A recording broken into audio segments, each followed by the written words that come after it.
Bonjour et bienvenue sur la chaîne du Centre Tao.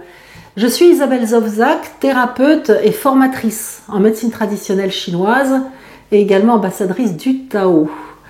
Alors sur cette chaîne, je vous invite à en apprendre plus sur vous, de façon à ce que vous puissiez déceler des signes et des symptômes qui sont annonciateurs de déséquilibre énergétique, qui s'ils ne sont pas soignés vont aboutir à un problème de santé ou à une maladie. Ceci étant, ce n'est pas parce que la médecine chinoise sait faire de la prévention qu'elle est uniquement dédiée à cela. C'est une médecine, c'est un système médical entier qui sait parfaitement traiter des maladies déclarées. En médecine occidentale, par contre, c'est une médecine de maladie. Si on va voir un toubib en lui disant qu'on associe cela, il fait des prises de sang, des radios, des examens variés, mais il ne trouve pas de maladie, il ne saura pas vous soigner. Alors qu'en médecine chinoise, si on arrive et qu'on donne certains ressentis, on ne sait pas pourquoi, par exemple, on a chaud la nuit, on a les pieds qui brûlent, on ne sait pas ce qui nous arrive, en médecine chinoise, on saura parfaitement ce qui vous arrive, alors qu'en médecine occidentale, à la limite, le toubib, quand il finit par en avoir marre de voir la personne dans son cabinet alors qu'il ne peut rien pour elle, il va lui filer des anxiolytiques, par exemple. Alors, en même temps, je ne dénigre pas la médecine occidentale parce que c'est une médecine formidable, mais la médecine chinoise aussi est une médecine formidable. Et le mieux pour les patients, c'est d'aller voir le thérapeute qui saura traiter ce qu'ils ont. Donc c'est pour ça aussi que je fais cette chaîne pour faire découvrir cette médecine chinoise, parce qu'elle peut très bien traiter des problèmes que ne sait pas faire la médecine occidentale, à l'inverse, c'est vrai aussi. Mais moi j'ai le credo des médecins chinois avec lesquels que j'ai côtoyé quand je faisais des stages en Chine, c'est ce credo-là, c'est celui qui guérit qui a raison. Il n'y a pas de bagarre. Leur credo, c'est de faire que la personne qui va recevoir soit en pleine santé pour vivre pleinement sa vie. C'est ça qui est important. Donc sur cette chaîne, je vous apprends à comprendre plein de choses sur vos énergies, parce qu'avant que la maladie soit déclarée, il va y avoir des signes énergétiques qui vont dire qu'il y a ça qui va pas, il y a ça qui va pas, il y a ça qui va pas. Donc, il y a plusieurs playlists. Il y a la playlist médecine chinoise qui apprend à comprendre les énergies et la médecine chinoise, la playlist alimentation, la playlist gestion des émotions, la playlist des trucs magiques, de la médecine chinoise, et puis celle des exercices méditatifs.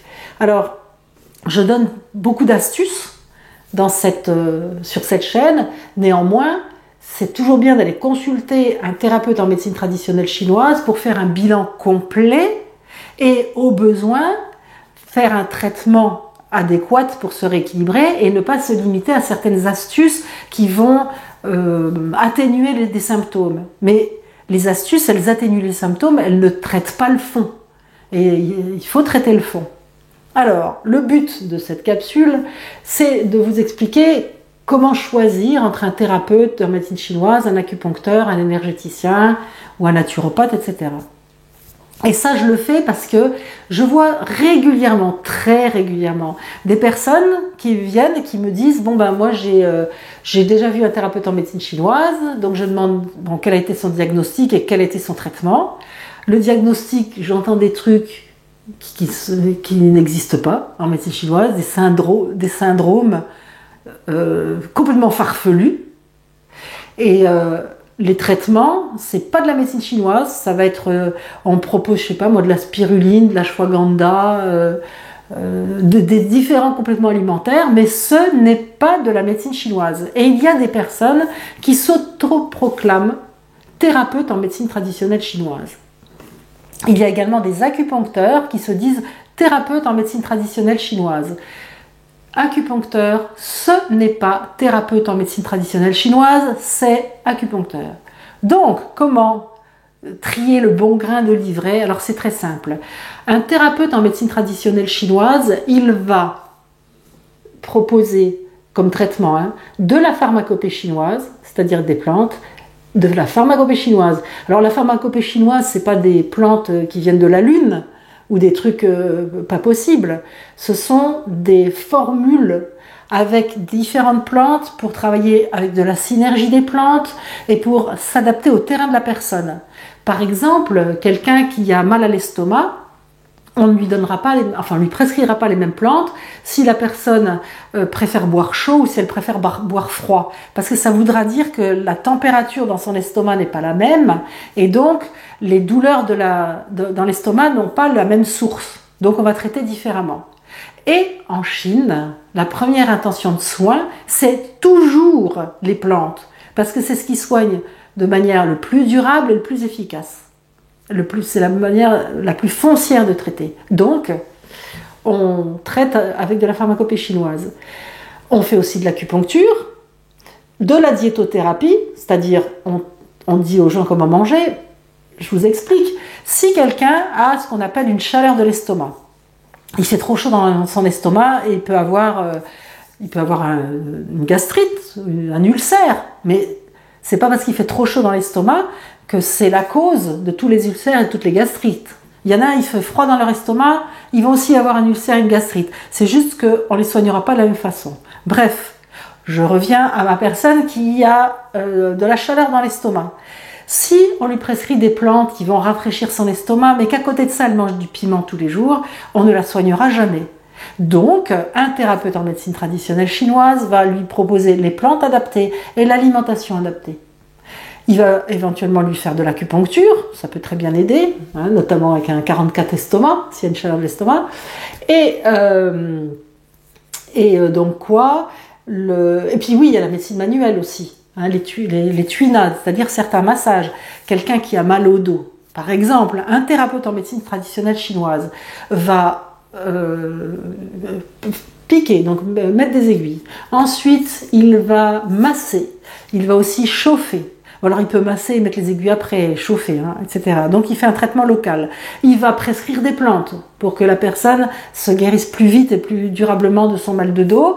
Il va voir si elle mange comme il faut, d'accord ? Et voilà, là il l'aura traité à la façon de la médecine traditionnelle chinoise. Un acupuncteur, il va faire des aiguilles, du massage, probablement, parce que souvent les acupuncteurs font massage et aiguille, encore que masser c'est fatigant, donc il y en a, ils vont faire que de l'acupuncture, bref, mais il ne va pas voir l'alimentation ni pouvoir prescrire des plantes. Donc il faut absolument savoir quelle est la formation du thérapeute que vous allez voir et quels sont les outils thérapeutiques qu'il va utiliser. Alors le truc le plus nébuleux en France, c'est énergéticien. Alors on ne sait pas du tout ce que ça veut dire, on ne sait pas quelle est la formation que la personne a eue, quels sont ses outils thérapeutiques, et pour de bon, il y a dans ce domaine-là énormément de charlatanisme, ce qui fait que les personnes qui vont voir un énergéticien sans du tout savoir ce qui va se passer, la plupart du temps, elles dépensent de leur argent et elles ne sont pas guéries, et elles finissent par avoir une très mauvaise image de la médecine chinoise parce qu'elles pensent que énergétique chinoise, c'est des thérapeutes en médecine chinoise, et non, ça n'a rien à voir. Il n'existe pas de certificat ou de diplôme qui va valider une formation en énergétique chinoise. Par contre, il y a des certificats qui valident de la médecine traditionnelle chinoise quand on est passé par une école, et certaines personnes dont je fais partie peuvent avoir des diplômes de médecine traditionnelle chinoise, parce que moi j'ai passé l'examen du Centre international de formation en médecine traditionnelle chinoise de Shanghai, par exemple. Donc tout ça, ça montre un niveau d'étude et de pertinence dans la médecine chinoise. Donc, si vous voulez aller voir un thérapeute en médecine traditionnelle chinoise parce que vous vous dites que c'est vrai que vous avez plein de trucs qui débloquent, mais que vous n'êtes pas malade, mais que ce serait quand même mieux de ne plus avoir ces trucs qui débloquent et qui vous gâchent la vie. C'est souvent comme ça qu'on va démarcher un thérapeute en médecine chinoise, ou alors on va le faire parce qu'on a une maladie chronique et puis ça fait 20 ans qu'on prend des médicaments et on voudrait bien essayer autre chose. Il vaut mieux commencer par la médecine chinoise et éventuellement, si ça ne marche pas, aller après à la médecine occidentale. Bref, on va téléphoner, on va voir si oui ou... si on peut prendre rendez-vous avec un thérapeute. Donc il faut poser des questions au thérapeute. Quelle est sa formation?